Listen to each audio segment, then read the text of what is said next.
Bonjour à tous, c'est Pierre-Emmanuel. On se retrouve donc aujourd'hui pour une nouvelle vidéo sur la chaîne. La première des choses, c'est que je vous demande pardon parce que, comme j'avais dit, c'était 2 vidéos par semaine. La semaine dernière, j'ai travaillé sur une vidéo particulière avec mon frère Emeric.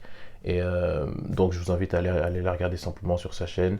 C'est une vidéo de motivation extrêmement bien réalisée, extrêmement touchante et vraiment très très motivante. Donc, je vous invite à aller la Il te l'a regarder. dit, il t'a envoyé une puissance, le Saint-Esprit, et tu es le temple du Saint-Esprit. L'Esprit de Dieu habite en toi. Et aujourd'hui, donc, on se retrouve simplement pour une vidéo qui sera assez courte. Je ne vais pas rentrer vraiment dans le détail de l'explication biblique, alors que pourtant, bon, j'ai l'enseignement, mais c'est vraiment parce que je vais vous parler de quelque chose qui va totalement changer votre vie. Si vous êtes chrétien, vous avez besoin d'entendre ça.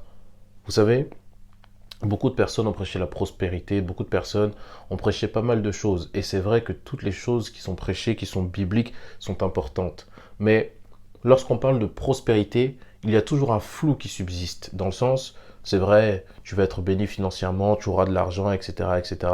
C'est un fait. L'onction attire l'argent, l'onction attire les finances.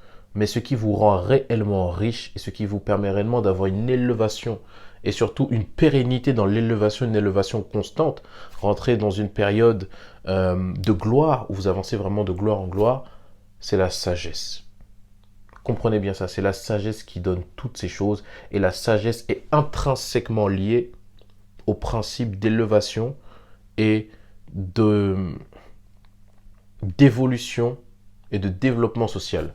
Si vous êtes sage, si vous avez la sagesse, vous allez voir que votre vie ne va aller que de gloire en gloire. Là, je parle d'une vie terrestre, non pas forcément de la vie spirituelle, parce que là, je viendrai un petit peu donc dans la profondeur pour expliquer ces choses. Mais en gros, qu'est-ce que la sagesse? On va commencer par là. Qu'est-ce que la sagesse?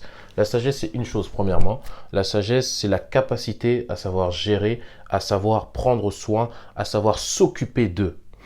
Bibliquement, c'est comme ça que nous voyons la sagesse. Pourquoi? Parce que dans la Bible, dans le verset de 2 Chroniques, au chapitre 1, au verset 9 à 12, lorsque Salomon demande la sagesse pour la première fois à l'Éternel, Salomon demande la sagesse. Pourquoi? Pour pouvoir arriver à bien gérer le royaume. Pour pouvoir arriver, il dit, Seigneur, j'aimerais avoir la sagesse pour bien m'occuper de ton peuple.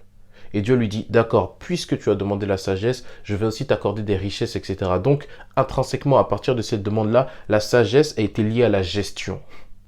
Et la gestion est liée à quoi? La gestion est liée à la richesse. Pourquoi? Parce que la Bible dira dans le Proverbe que la main des diligents s'enrichit.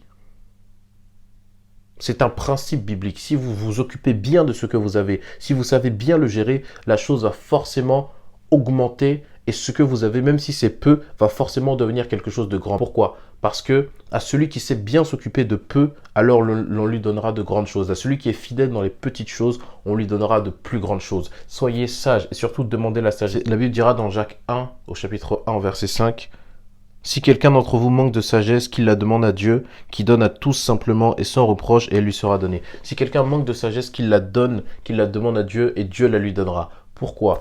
Parce que, eh bien, tout simplement, Dieu est un Dieu d'amour, mais surtout parce qu'il est possible de naître en ayant moins de sagesse qu'une autre personne. En réalité, la sagesse est départie en chacun, tout comme la foi. Il y a des personnes, vous allez voir, c'est des personnes qui peut-être ne croient pas en Dieu, c'est des personnes qui peut-être font des choses qui ne sont absolument pas de bonnes choses, et pourtant, lorsqu'il s'agit de gestion financière, lorsqu'il s'agit de gestion de foyer, lorsqu'il s'agit de gérer certaines choses, les chefs d'entreprise, oh là, c'est un exemple, par exemple, les chefs d'entreprise, lorsqu'il s'agit de gérer, je ne parle même pas de comportement ni même de caractère, vous allez vous rendre compte que c'est des personnes qui sont très très habiles dans leur gestion et qui savent absolument bien gérer ce qu'ils ont. Voilà pourquoi la chose fructifie. Et souvent on se demande, mais Seigneur, comment ça se fait que peut-être quelqu'un qui est méchant, quelqu'un qui a un mauvais caractère prospère ou bien quelqu'un y arrive? Tout simplement parce que le caractère n'est pas lié à la gestion et n'est pas lié à la sagesse. Comprenez bien ça. C'est quelque chose qui peut être paradoxal, mais qui peut potentiellement vous aider à mieux comprendre la Bible. La Bible dira que la pluie tombe sur les justes comme sur les mauvais. C'est-à-dire que les lois spirituelles, la pluie représente l'esprit. Les lois spirituelles sont les mêmes. Que tu sois bon, que tu sois mauvais, les lois sont les lois. La manière de fonctionner dans l'esprit est la même pour tous. Voilà pourquoi une personne qui fonctionne dans la sagesse, une personne qui est diligente, qui sait prendre soin de ce qu'on lui a donné, peu importe son caractère, si cette personne sait le faire, cette personne va réussir et cette personne va prospérer. Donc ce que j'aimerais vous dire aujourd'hui, c'est simple, c'est vraiment prenez soin de ce que Dieu vous donne. Que Dieu vous donne des affaires, que Dieu vous donne des idées. Mais lorsque vous avez déjà quelque chose en main, ne négligez pas ce qui est autour de vous. Prenez soin de ce que vous avez. Demandez à Dieu une sagesse supérieure de manière à pouvoir encore plus exceller. Mais surtout, lorsque vous aurez toutes les choses que vous demandez, lorsque vous aurez cette élévation physique, lorsque vous aurez ce meilleur poste, lorsque vous aurez cet argent, lorsque vous aurez tout ce que vous demandez à Dieu, ne l'oubliez pas. Parce que dans la sagesse se trouve l'orgueil. Pourquoi? Parce que imaginez, Dieu vous a donné une telle capacité, vous a dit que vous êtes des dieux, vous a donné une telle capacité que même pour l'utiliser, vous n'avez même pas besoin de son accord.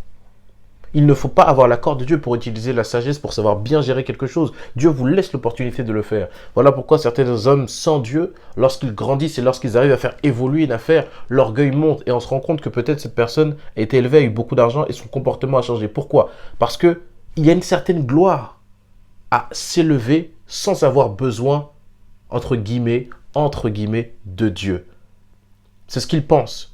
Parce qu'ils se disent, mais je suis Dieu, parce que je peux tout faire, parce que cette sagesse que Dieu a eue pour créer les hommes, pour tout créer, moi aussi j'ai cette sagesse pour créer quelque chose, pour créer une société, pour créer une entreprise, pour créer pas mal de choses qui font qu'aujourd'hui ça marche. Donc il y a un certain orgueil. Voilà pourquoi nous en tant que sages, nous en tant que chrétiens, excusez-moi, la Bible dira que ne t'appuie pas sur ta sagesse, mais confie-toi en l'Éternel. Salomon avait été l'homme le plus sage sur cette terre. Sur cette terre, il n'existait personne de plus sage que Salomon. Et pourtant, à la fin de sa vie, Salomon s'est détourné de Dieu. Salomon, entre guillemets, a fait ce que Dieu lui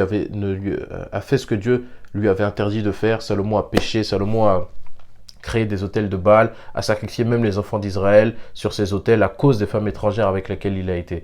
Donc, la sagesse ne garantit pas le succès avec Dieu. La sagesse garantit le succès dans ce monde. Parce que Salomon était l'homme le plus riche que la terre eût connu. C'est ce que la Bible dira dans 2 Chroniques. Salomon était l'homme le plus riche que la terre eût connu. Cependant, Salomon était moins proche du cœur de Dieu que son père, que David. Faites très attention. Cherchez la sagesse, Dieu va vous la donner. Cherchez l'élévation, Dieu va vous la donner. Cherchez toutes les belles choses de ce monde parce que tout est à vous. Dieu est au clair. Mais n'oubliez jamais, tout vient de l'Éternel des armées. Soyez bénis et à bientôt pour une nouvelle vidéo. Au revoir.